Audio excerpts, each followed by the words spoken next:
Hello and thank you for watching.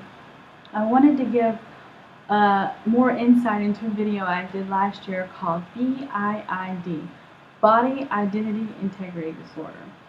And what that is someone who feels very strongly with like every fiber of their being, there's a body part that they just cannot stand and then they don't want, and that they would do anything to have it removed. But it doesn't just apply to physical, it also applies to vision and hearing. So if there's something about your body that is perfectly healthy but you really can't stand it and you really wish it wasn't there, this might be you.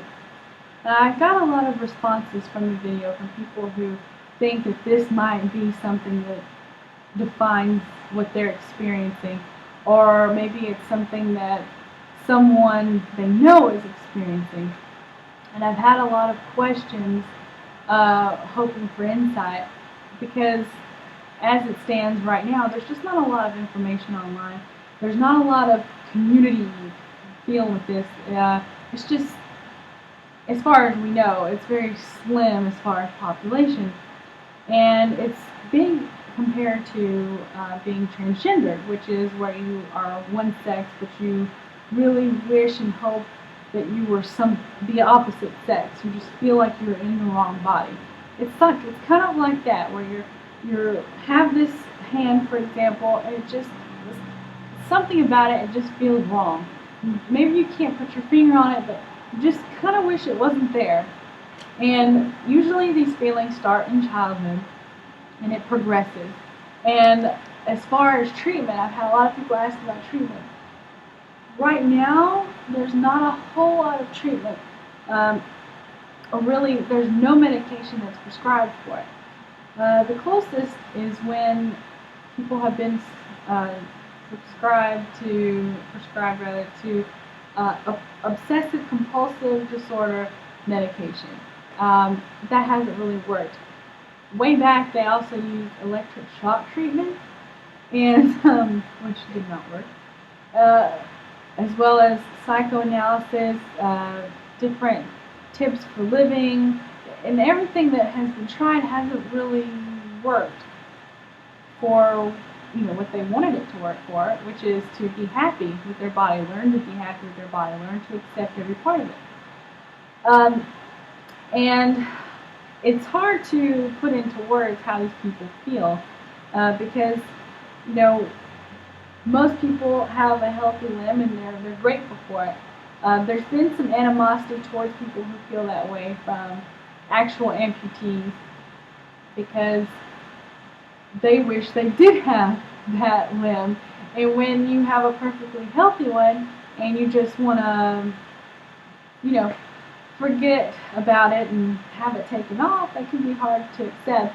And I've also gotten messages from people who have a hard time expressing this to their family members, because their family members are very reluctant to want to go along with it.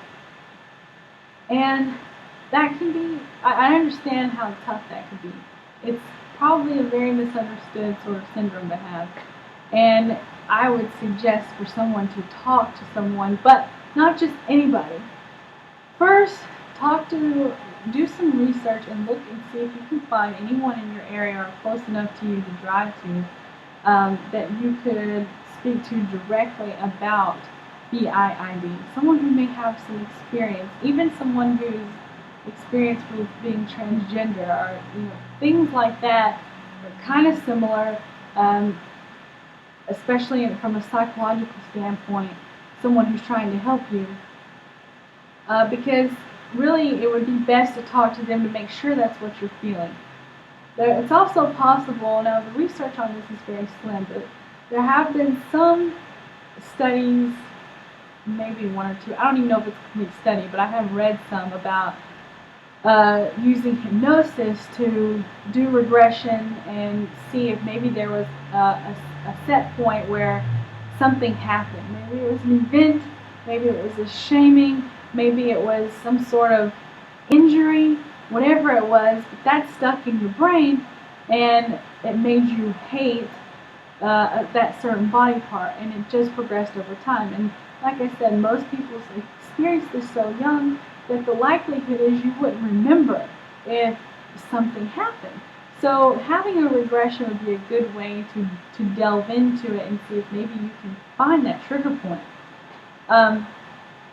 It's also quite a fact that there are no surgeons who will remove a healthy limb. There's a rumor that somewhere in Asia there's a surgeon who would be willing to do it, but it's kind of on a hush sort of basis. So the likelihood of you being able to do that is slim. So there has to be some sort of way to learn to accept and be happy with that limb. You don't want to resort to extreme measures such as the man who put dry ice around his leg to the point, and froze his leg to a point where it was frostbitten and needed to be removed and couldn't work anymore, but instead they thought he experienced some sort of psychological episode, so they saved the leg through excruciating measures. He had to have skin grafts and physical therapy in order to be able to save the leg, and they saved it, and he ended up becoming addicted to pain pills, which is never good. You want to trade out one sadness for another. And then you have the guy who saw his arm off because he was so unhappy with it, and perfectly healthy arm. And those are extreme and unfortunate cases, but it is hard to be happy when there's no treatment to help you. So it's important that if you're feeling this way, not to do these extreme measures, to go and talk to someone, because you could die, blood loss, anything. You could die or go through these excruciating measures like the man who froze his leg. So please don't ever do anything like that. If you're having thoughts about it, it's important to get in touch with someone. I will put in the links below a website that's gotten plenty of information about it, and people you can contact directly who suffer from this themselves and can help you figure it out, giving you some insight, something, since there's no medicine to be prescribed. So I'll put that below. I'll put blogs below that was shared with me from someone who might be experiencing this and had insight. So if you have anything you would like to share, or if you have any questions or anything you would like to know, I can help as much as I can and provide the case study links and the research and the links that I'll share below. I just really don't want anyone to walk away from feeling this way and feel desperate and sad, like there's nowhere they can turn, no one they can talk to, because you don't want to do anything extreme. So if you have any experience with it or any insight you'd like to share others who may be watching, please feel free to leave that below too. So thank you again for watching, and I will see you soon, and have a wonderful day.